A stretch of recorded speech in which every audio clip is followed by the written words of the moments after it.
Hey everyone, I hope you're having a great day or night wherever you are. And if you like my channel, do like, share, and subscribe. I will continue from where I left off in the last video. So, without any further ado, let's get into the reading video. Girl of the Limberlost. Oh, I so want to finish this. As she neared the door, her mother reached for the pail.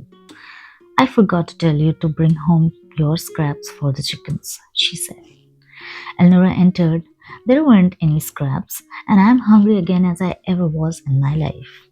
I thought likely you would be, said Mrs. Comstock, and so I got supper ready. We can eat first and do the work afterward. What kept you so? I expected you an hour ago. Elnora looked into her mother's face and smiled. It was a queer sort of a little smile and would have reached the depths with any normal mother. I see you have been bawling, said Mrs. Comstock. I thought you'd get your fill in a hurry. That's why I wouldn't go to any expense. If we keep out of the poorhouse, we have to cut the corners close. It's likely this brushwood road tax will eat up all we have saved in years. Where the land tax is to come from, I don't know. It gets bigger every year. If they are going to dredge the swamp ditch again, they'll just have to take the land to pay for it. I can't, that's all. We'll get up early in the morning and gather and hull the beans for winter, and put in the rest of the day hoeing the turnips.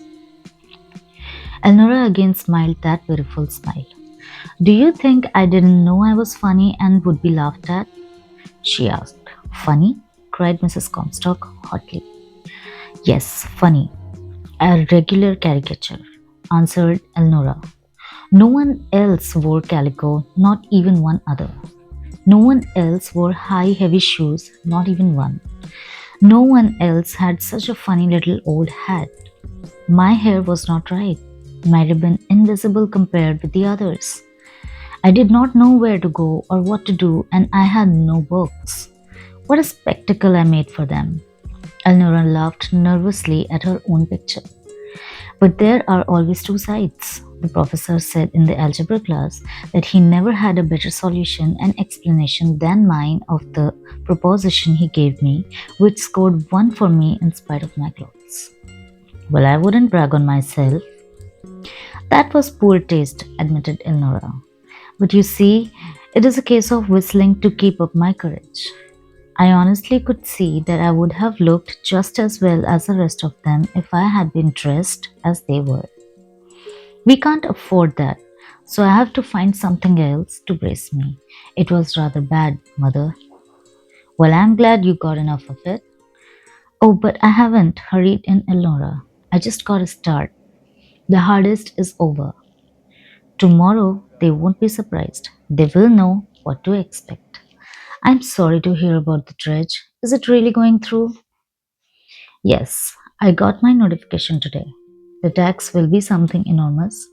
I don't know as I can spare you, even if you are willing to be a laughing stock for the town. With every bite, Elnora's courage returned, for she was a healthy young thing. You have heard about doing evil, that good might come from it, she said. Well, mother mine, it's something like that with me. I am willing to bear the hard part to pay for what I will learn. Already I have selected the ward building in which I shall teach in about 4 years. I am going to ask for a room with a south exposure so that the flowers and moths I take in from the swamp to show the children will do well. You little idiot, said Mrs. Comstock. How are you going to pay your expenses? Now that is just I was going to ask you, said Elnora. You see, I had two startling pieces of news today. I did not know I would need any money. I thought the city furnished the books. And there is an out of town tuition also. I need $10 in the morning. Will you please let me have it? $10? Cried Mrs. Comstock. $10. Why don't you say 100 and be done with it? I could get one as easy as the other. I told you I couldn't raise a cent. Every year expenses grow bigger and bigger. I told you not to ask for money. I never meant to, replied Elnora. I thought clothes were all I needed, and I could bear them. I never knew about buying books and tuition. Well, I did, said Mrs. Comstock. I knew what you would run into, but you are so bulldog stubborn and so set in your way, I thought I would just let you try the world a little and see how you liked it. Elnora pushed back her chair and looked at her mother.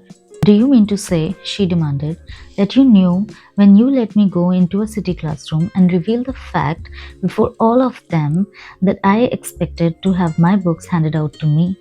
Do you mean to say that you knew I had to pay for them? Mrs. Comstock evaded the direct question. Anybody but an idiot mooning over a book or wasting time prowling the woods would have known you had to pay. Everybody has to pay for everything. Life is made up of pay. Pay, pay, pay. It's always and forever pay. If you don't pay one way, you do another. Of course, I knew you had to pay. Of course, I knew you would come home blubbering. But you don't get a penny. I haven't 1 cent and can't get one. Have your way if you are determined. But I think you will find the road somewhat rocky. Swampy, you mean, mother, corrected Elnora.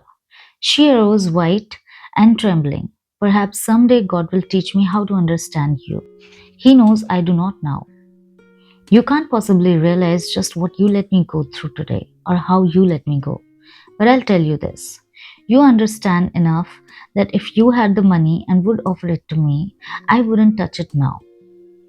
And I'll tell you this much more, I'll get it myself. I'll raise it and do it some honest way. I am going back tomorrow, the next day, and the next. You need not come out.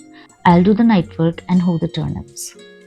It was 10 o'clock when the chickens, pigs, and cattle were fed, the turnips hoed, and a heap of bean vines was stacked beside the back door. Well, this ends chapter 1.